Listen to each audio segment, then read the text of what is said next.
الجلال والإكرام.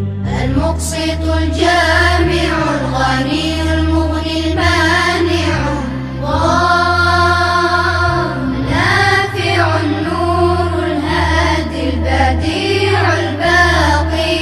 الوارث الرشيد الصبور الذي ليس كمثله شيء وهو السميع البصير. اللهم صل أفضل صلاة على أسعد مخلوقاتك سيدنا